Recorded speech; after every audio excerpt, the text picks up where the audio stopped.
Expand and simplify the following expression. X minus 1 multiplied by 2x minus 1. In this case, we can expand by doing the rainbow method.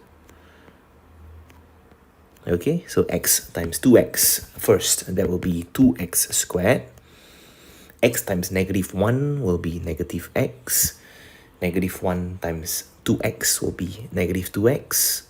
Negative 1 times negative 1 will be positive 1. So, final answer, 2x squared minus 3x plus 1. So again, rainbow method. X times 2x is 2x squared. X times negative 1 is negative x. Negative 1 times 2x is negative 2x. And negative 1 times negative 1 is positive 1. And thereafter, we combine the like terms to get a final answer of 2x squared minus 3x plus 1.